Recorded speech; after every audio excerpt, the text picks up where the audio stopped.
Hello students, as we all know आप लोगों के क्लास 10 के एग्ज़ाम कैंसिल हो गए हैं और आप लोग सब क्लास 11th में प्रमोट हो गए हैं। आप लोगों का तो मुझे ज़्यादा कुछ पता नहीं, बाकी मेरे को मेरा पता है। जब मैं क्लास 10 के एग्ज़ाम दे रहा था तो एग्ज़ाम ओवर होते होते सब्जेक्ट सिलेक्शन की एक टेंशन हो जाती है। कौन सा सब्जेक्ट सेलेक्ट करना है, क्या बनना है, फ्यूचर गोल क्या है, इस तरह की प्रॉब्लम। और फिर रिलेटिव्स का प्रेशर, पेरेंट्स का प्रेशर, काफ़ी कुछ रहता है। आप लोगों के समय तो काफ़ी वॉइड हो गया, काफ़ी इन्फॉर्मेशन भी मिलने लग गई, बहुत सारे अपडेट्स हो गए। हमारे समय में तो दो ही चीज़ें होती थी, डॉक्टर और इंजीनियर। या तो डॉक्टर बनना है, इंजीनियर बनना है। बट करंट में ऐसा कुछ नहीं है, करंट में बिल्कुल ऐसा कुछ नहीं है। और आज कॉमर्स में बहुत अच्छे स्कोप्स हैं। कॉमर्स लेने वाले स्टूडेंट बहुत हाई लेवल पर ग्रोथ कर रहे हैं, बहुत अच्छे अच्छे पैकेज अर्न कर रहे हैं। तो बहुत स्कोप है कॉमर्स में और स्टूडेंट्स ले भी रहे हैं कॉमर्स। आज की अगर मैं बात करूं तो करंट में कॉमर्स सबसे फेवरेट सब्जेक्ट हो गया है। उसके बेसिस पे आप बिजनेस में जा सकते हो, एमबीए वगैरह कर सकते हो। सबसे मेन है सीए। तो कॉमर्स वाला स्टूडेंट सीए सबसे मेन है, जो फर्स्ट टारगेट है दैट इज सीए। और सीए बनने का मतलब एक तरह से बोल सकते हैं लाइफ सेट है यार। तो अब अपन बात करते हैं आगे की। अब 11th में स्टूडेंट जब आता है, कॉमर्स जब लेता है, तो उसके दिमाग में एक ऑप्शन चलता है, मैथ्स ले या नहीं ले। तो मेरा पर्सनल व्यू है कि मैथ्स ज़रूर लेनी चाहिए। मैथमेटिक्स 11th वाले स्टूडेंट को ज़रूर ऑप्ट करनी चाहिए। अगर आपसे मैथ्स टफ है आपके लिए, आपको लगता है मैथ्स 10th में भी समझ में नहीं आई यार, बहुत प्रैक्टिस मांगती है, बहुत दिमाग खाती है, अगर ऐसा कुछ है, आपको लगता है कि मैथ्स में आप स्कोर नहीं कर पाओगे, तो भी मैं कहूँगा कि 1 ईयर के लिए 11th क्लास में मैथ्स ज़रूर ऑप्ट करो। आपको 11th के एंड तक आपको पता लग जाएगा कि आप किस लायक हो, कितने लेवल पर हो। अगर फिर आपसे नहीं अफोर्ड होती तो आप 12th में चेंज कर सकते हो। उसके बाद 12th में आपके बोर्ड के मार्क्स पे या वेटेज पे फ़र्क नहीं पड़ेगा, क्योंकि 12th में बहुत सारे ऑप्शंस और आते हैं मैथ्स के साथ में। मैथ्स को छोड़कर आप बहुत इजी ऑप्शंस पर जा सकते हो। बहुत सारे स्कोप हैं 12th में सब्जेक्ट चेंज करने के। कॉमर्स अकाउंट्स रख सकते हो आप, मैथ्स को चेंज कर सकते हो अगर नहीं चले इन फ्यूचर तो। और जैसा आपको पता है, अभी करंट में मैथ्स के लिए, कॉमर्स वालों के लिए एक नया मैथ्स के साथ सब्जेक्ट आ गया है, जिससे अपन अप्लाइड मैथ्स जानते हैं। वो बहुत इजी सब्जेक्ट है, बेसिकली वो बना ही कॉमर्स वालों के लिए है। उस सब्जेक्ट को लेने का मतलब ही ये है कि आप, जो जिन लोगों को मैथ्स का डर है, जिन स्टूडेंट्स को मैथ्स का फोबिया है, वो सब्जेक्ट लेकर, मैथ्स 10th लेवल की मैथ्स आती है उसमें ज़्यादातर, तो वो उसमें मैथ्स में स्कोर कर सकता है, उसके लिए मैथ्स ईजी है। अब स्टूडेंट जो कोर मैथ्स लेते हैं उनके लिए भी थोड़ी चीज़ें क्लियर कर दूँ। जो स्टूडेंट्स कोर मैथ्स लेते हैं और जो अप्लाइड मैथ्स लेते हैं, इसमें क्या डिफरेंसेस हैं, आपके दिमाग में ये ज़रूर कन्फ्यूजन चलता होगा, सर कैसे डिसाइड करें कि कोर लें अप्लाइड लें, अप्लाइड लेंगे तो क्या बेनिफिट्स हैं, कोर मैथ्स लेंगे तो क्या बेनिफिट्स हैं। इस तरह के इश्यूज चलते होंगे आपके दिमाग में, तो पहले मैं वो चीज़ें क्लियर करता चलता हूँ।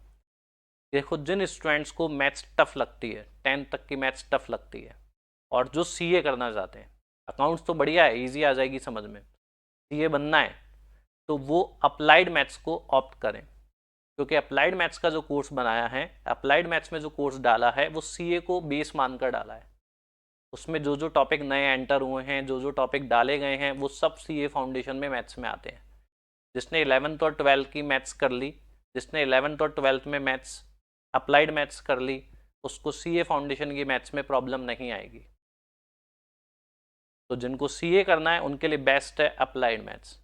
अब जो कोर मैथ्स वाले हैं वो सोचेंगे, सर हमने कोर मैथ्स ले ली, हमें तो सीए करना है, या हमारे स्कूल में तो अप्लाइड मैथ्स का ऑप्शन ही नहीं डाला था, हमारे स्कूल में तो एक ही मैथ्स पढ़ाते हैं, कोर मैथ्स ही, अप्लाइड मैथ्स लेने ही नहीं देते, तो क्या हमने गलती कर दी, कोर मैथ्स गलत हो गया।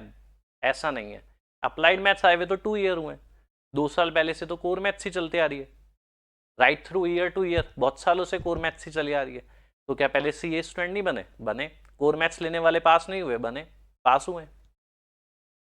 तो इसका मतलब कोर मैथ्स अगर जिन्होंने लिए उनको भी सीए में प्रॉब्लम नहीं आएगी। कोर मैथ्स लेने का मतलब कतई ये नहीं है कि आपको सीए नहीं कर सकते या आपको सीए वाली मैथ्स नहीं होगी। हाँ, ऐसा जरूर है कि कोर मैथ्स में कुछ ऐसे टॉपिक डाले हुए हैं जो सीए में नहीं है, काम के नहीं है, 12th के बाद आपके लिए वेस्ट हो जाते हैं। बट फिर वो सब्जेक्ट का क्या, वो टॉपिक्स का क्या, तो उसके लिए आप ये ध्यान रखें, अगर आपको गवर्नमेंट सेक्टर में जाना है, एमबीए वगैरह करना है, कंपटीशन एग्जाम फाइट करने हैं, तो आपको कोर मैथ्स ज़्यादा बेनिफिशियल रहेगी।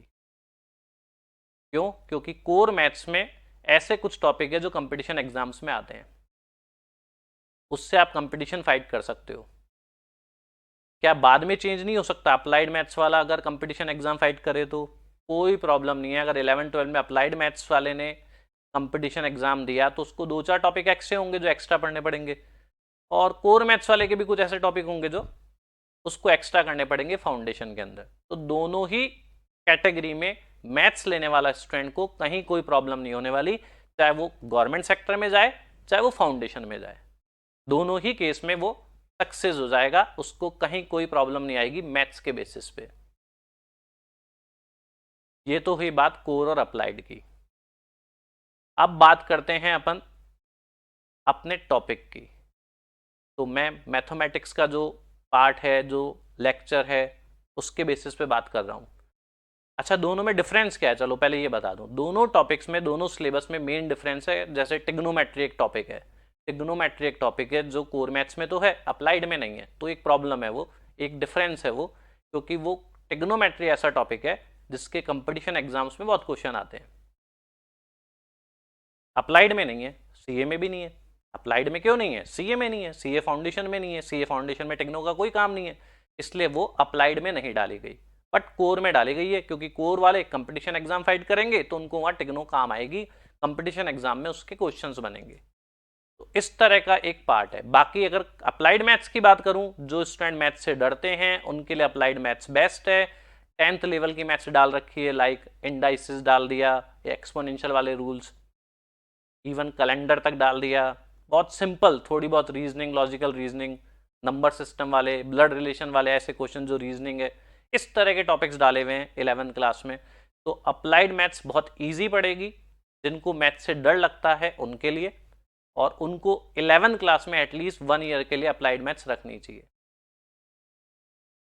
ये तो हुई बात इंट्रोडक्शन की, दोनों में डिफरेंस की। अब आज मैं एक टॉपिक ले रहा हूँ आपको अप्लाइड मैथ्स का, लॉगरिथम। इसका इंट्रो दूंगा, लॉगरिथम। स्टार्ट करते हैं। लॉगरिथम,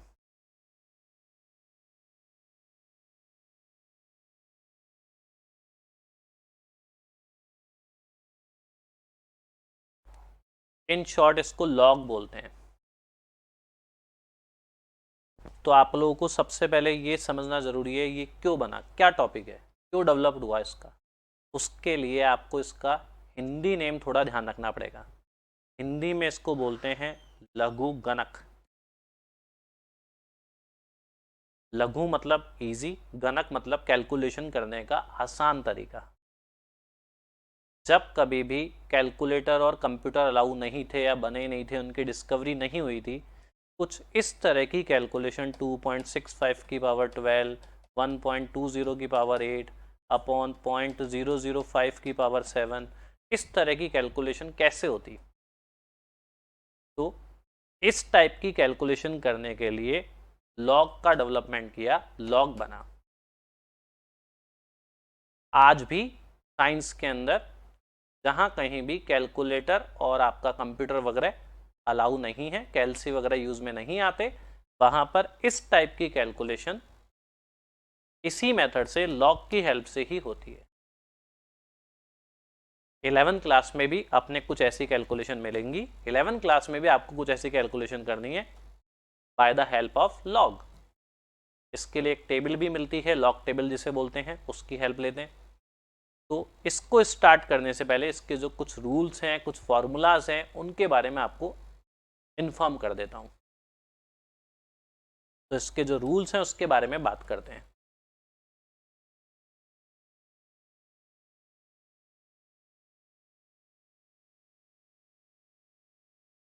तो देखो स्टूडेंट, अगर आपको ध्यान हो तो 2 टू दी पावर 3 8 होता है। ये तो हुआ एक फॉर्म। जैसे आपको पता है टेम्परेचर को डिग्री सेल्सियस में भी मेंशन कर सकते हैं, फारेनहाइट में भी कर सकते हैं और केल्विन में भी कर सकते हैं। उसी तरह इसी इक्वेशन को 2 to the power 3 is equals to 8, 2 into 2 into 2 8 को एक नए फॉर्म में, एक नए लुक में लॉग की फॉर्म में रिप्रेजेंट भी कर सकते हैं। है यही टर्म, यही है 2 to the power 3 is equals to 8, but अपन उसको इस लॉग की फॉर्म में लिखेंगे। उसका मेथड है log 8 to the base 2 is equals to 3। Log 8 base 2 equals to 3, उसी को लिखा है मैंने 2 to the power 3 is equals to 8 को, बट एक नए फॉर्म में, नए लुक में लिखा है। यही लॉग का फर्स्ट रूल है।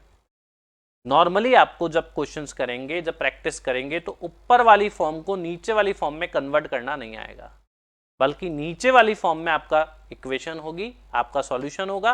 आपको लॉग रिमूव करके ऊपर वाली फॉर्म बनानी पड़ेगी। तो अपन ये कह सकते हैं कि ऊपर वाली फॉर्म से नीचे वाली फॉर्म नहीं बनानी, इवन नीचे वाली फॉर्म से ऊपर वाली फॉर्म बनानी है। एक और इंपॉर्टेंट बात, जैसा मैंने क्या बोला, log 8 to the base 2 is equals to 3। तो log के बेस पे भी थोड़े रिसर्च हैं, थोड़े रूल्स हैं। क्या है?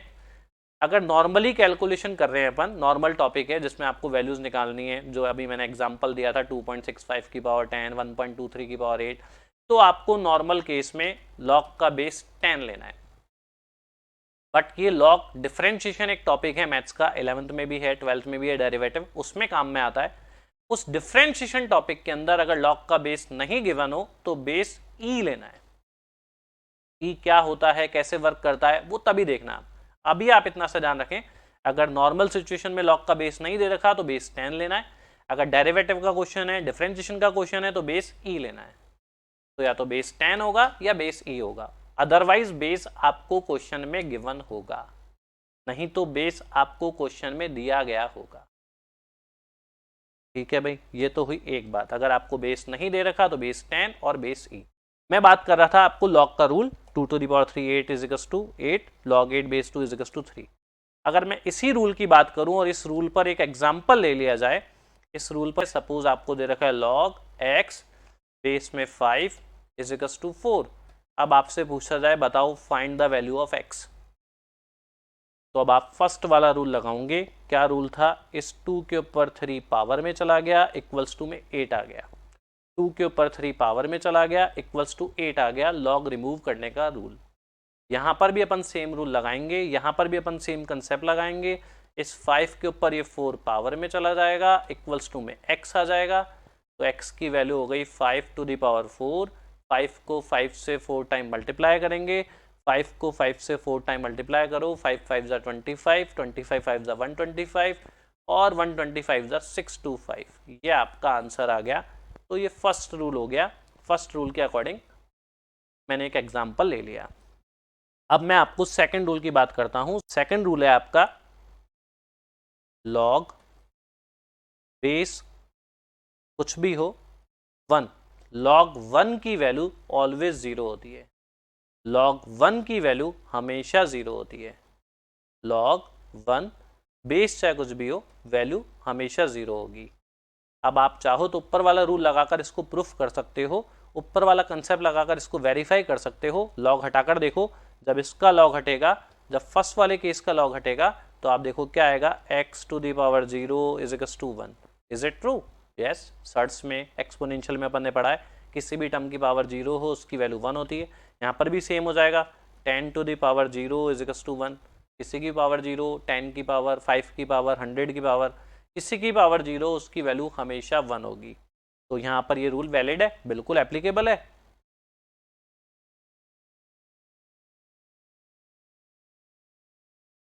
अब मैं बात करता हूँ अपने थर्ड रूल की। थर्ड रूल क्या है लॉग का? अब थर्ड रूल की आपको बात करता हूँ।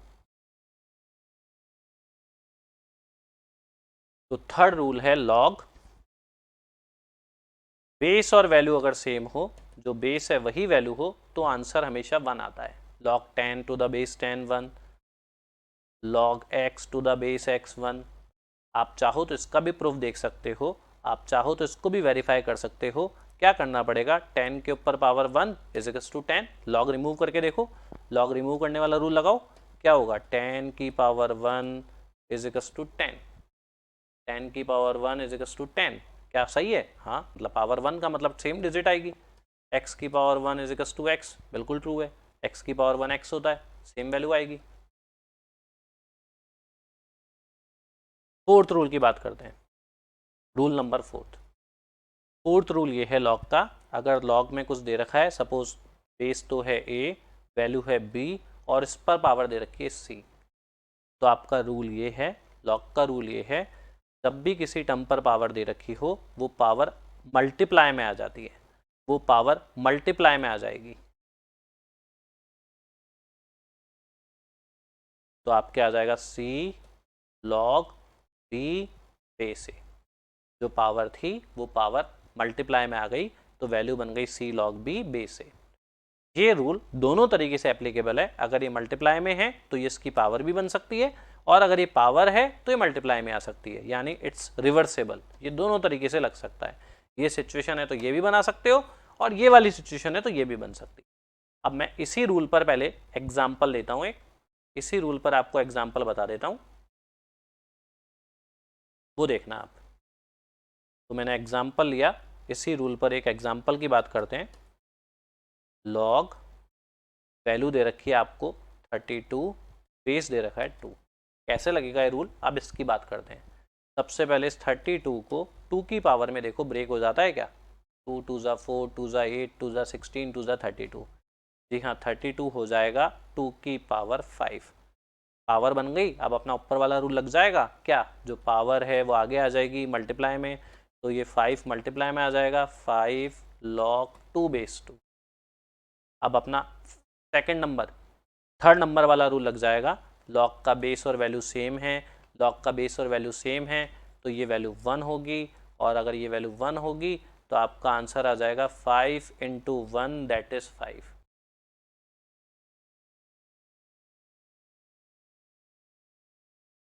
अब बात करते हैं, तो इस रूल पर एक एग्जाम्पल ले लिया, एक और एग्जाम्पल ले लेता हूँ। यहाँ पर नीचे टर्म दे रखी है आपको, फॉर एग्जाम्पल टर्म गिवन है 3, और ऊपर टर्म गिवन है 7 2 9। तो भाई 7 2 9 को 3 की पावर में ब्रेक कर सकते हैं, शायद कर सकते हैं। 7 2 9 आता है 3 की पावर में, आता है, मल्टीप्लाई करो कितनी पावर में आता है, 3 3 ज़ा 9, 3 ज़ा 27, 3 ज़ा 81, 3 ज़ा 20 243, 3 ज़ा 7 2 9, तो 3 की पावर 6 इज 7 2 9, 7 2 9 आएगा, 3 की पावर 6 होगी तो 7 2 9 आएगा। अब अपना रूल लग जाएगा, जो पावर है वो पावर आगे आ जाएगी, पावर मल्टीप्लाई में आ जाएगी, ये हो गया आपका 6 log 3 बेस 3। अब अपना थर्ड नंबर का रूल, लॉग का बेस और वैल्यू सेम है, log 3 बेस 3 बेस और वैल्यू सेम है, तो ये 1 होगा, 1 होगा तो 6 इंटू 1, जब ये 1 होगा तो आपका आंसर हो जाएगा 6 इंटू 1।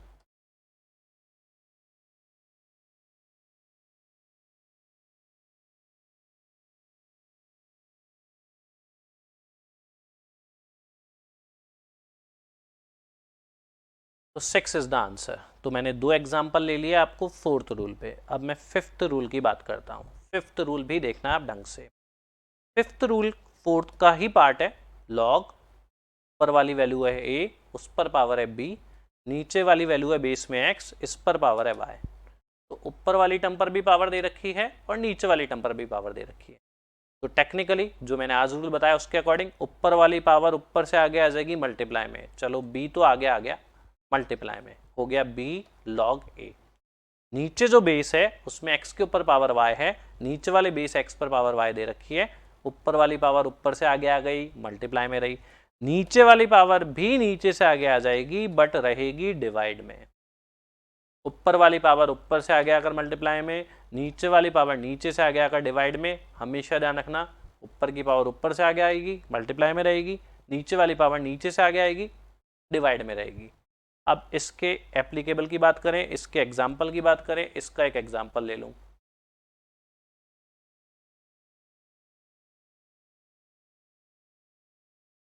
तो इस रूल का एग्जाम्पल ले रहा हूं। एग्जाम्पल है लॉग, टर्म दे रखी है नीचे 5 टू द पावर 1/3 और ऊपर टर्म दे रखी है 25।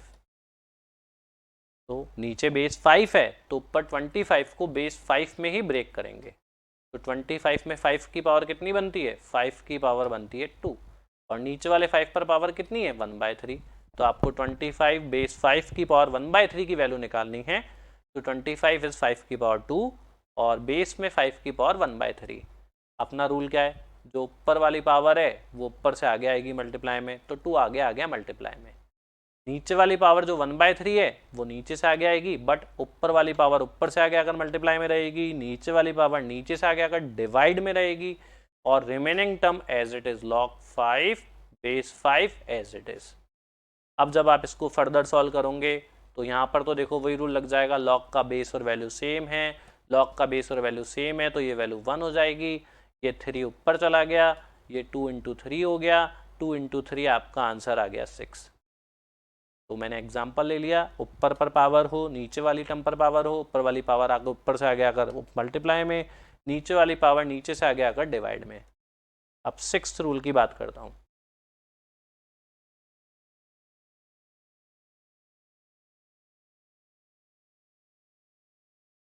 रूल नंबर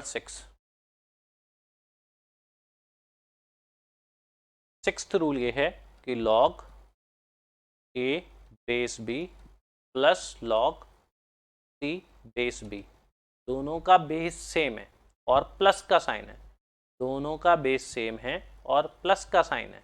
रूल ये है जब बेस सेम हो तो log बेस b कॉमन आ जाएगा और जो प्लस का साइन था वो इनटू में कन्वर्ट हो जाएगा, प्लस की जगह इनटू, log का base b common, plus is convert into multiply. ये भी रूल दोनों तरीके से रिवर्सेबल है, अगर ये हो तो ये भी बना सकते हो और अगर इनटू में हो तो प्लस में भी कन्वर्ट कर सकते हो। ये इंपॉर्टेंट रूल है, ध्यान रखना। इसका एग्जाम्पल कैसे बनेगा अब इसकी बात करता हूँ। सपोज आपको टर्म दे रखी है log x² upon yz, plus यहाँ टर्म दे रखी है log yz अपॉन x², दोनों का बेस नहीं गिवन, बेस 10 है। तो अब अपना ये वाला रूल लगा सकते हैं अपन, क्या दोनों का बेस सेम है 10 है, बीच में प्लस का साइन है। तो मैंने जो आपको रूल बताया है, जो रूल आपको कंसिडर किया उसके अकॉर्डिंग दोनों का log बेस 10 कॉमन आ गया और इन दोनों के बीच में जो प्लस का साइन था वो प्लस का साइन कन्वर्ट हो गया मल्टीप्लाई में। तो फर्स्ट टर्म आ गई इधर से x² अपॉन yz इनटू इधर से सेकंड टर्म आ गई yz अपॉन x²। जब अपन इसको सिंप्लीफाई करेंगे तो x² से x² कैंसिल हो जाएगा, yz से yz कैंसिल हो जाएगा, एवरीथिंग इज कैंसिल्ड, तो रह गया log 1। और आपको log 1 की वैल्यू देखो, आज का रूल नंबर 2, log 1 की वैल्यू बेस कुछ भी हो, log 1 इज 0, तो आपका आंसर 0 आ जाएगा। तो ये आपका 6th रूल हो गया, अगर बेस सेम हो, प्लस का साइन हो तो मल्टीप्लाई में चेंज हो जाता है। अब आप लोगों के दिमाग में ये जरूर चल रहा होगा, सर प्लस को तो मल्टीप्लाई कर दिया, अगर माइनस हो तो क्या करेंगे? तो दैट मीन्स log, अब मैं माइनस का एग्जांपल ले रहा हूँ, a base b minus log c base b, दोनों का बेस सेम है, माइनस का साइन है। अपना रूल है अगर दोनों का बेस सेम हो, माइनस का साइन हो, तो minus is convert into divide, तो a डिवाइड बाय c, वही log का बेस b कॉमन आ गया, माइनस की जगह डिवाइड आ गया, तो अगर माइनस की टर्म होगी तो अपॉन में आ जाएगी। ये भी रूल आपको दोनों तरीके से एप्लीकेबल है, ये भी रूल आप दोनों तरीके से लगा सकते हो। तो आप लोग ध्यान रखना, इसमें भी दोनों तरीके से रूल लग जाएगा, अगर डिवाइड है तो माइनस हो जाएगा और माइनस है तो डिवाइड हो जाएगा। It is applicable in both ways. इसका भी एग्जाम्पल एक ले लूँ, इसका भी एक एग्जाम्पल आपको बता दूं, log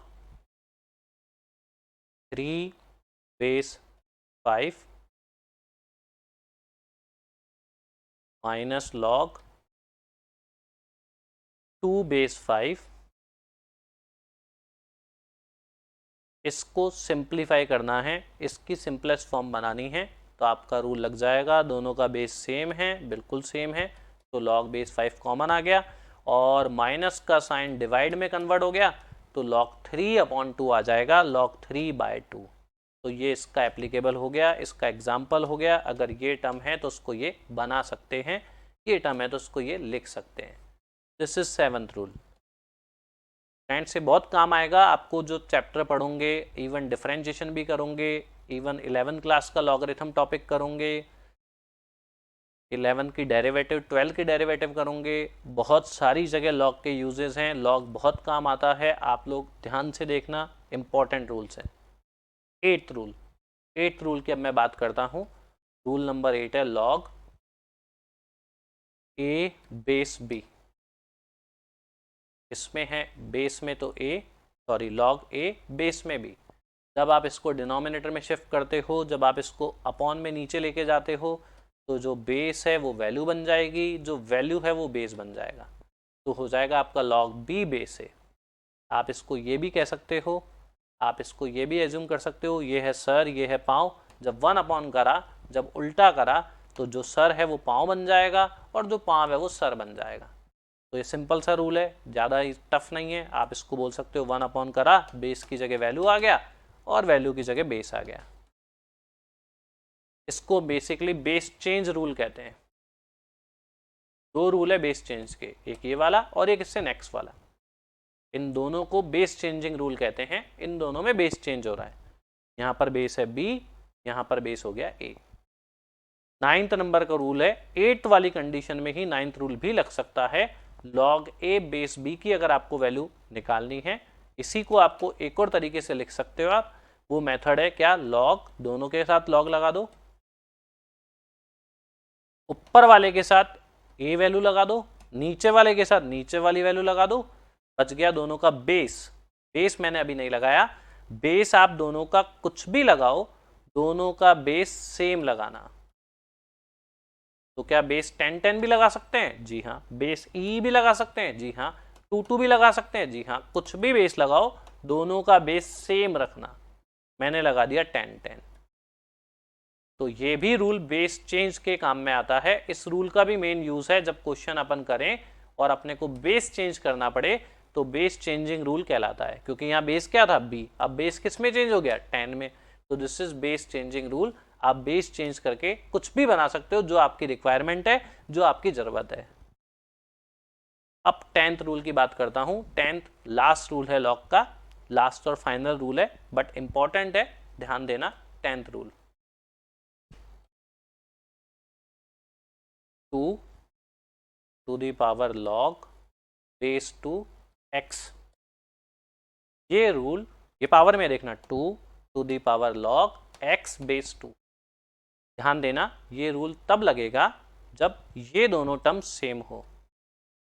ये 2 है बेस क्वेश्चन का, लॉग का बेस 2 है, ये दोनों टर्म सेम होनी चाहिए। अगर ये सेम नहीं है तो ये रूल अप्लाई नहीं होगा। ऐसा नहीं है 2 ही हो, कुछ भी हो, बट बेस सेम हो।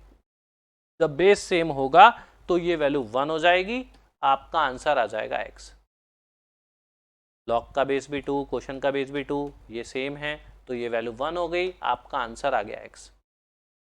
हट जाएगा, ऑटोमेटिकली हट जाएगा, बहुत simplest form, direct answer x आ जाएगा।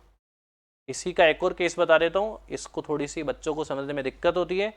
x to the power log x, यहां पर मैं लिख देता हूं एनीथिंग। लॉग का बेस भी x है, क्वेश्चन का बेस भी x है, देख लो ये दोनों सेम है। मैंने यही बताया था, ये दोनों सेम होने चाहिए। लॉग का बेस, क्वेश्चन का बेस सेम हो तो ये वैल्यू 1 हो जाएगी, ये वैल्यू हट जाएगी, और जो भी आपका यहाँ पर एनीथिंग लिख रहा है वो ही आपका आंसर है। जो भी आपका यहाँ लिख रहा होगा दैट इज योर आंसर। इसका एक एग्जाम्पल ले लेता हूँ।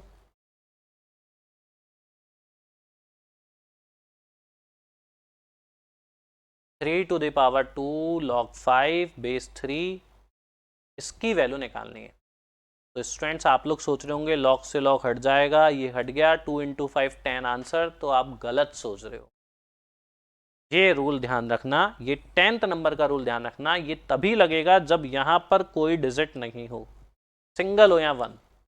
जब यहाँ 1 होगा तभी ये रूल अप्लाई होगा, वरना ये रूल अप्लाई नहीं होगा। बट सर यहाँ तो 2 है, तो अब 2 कैसे हटेगा?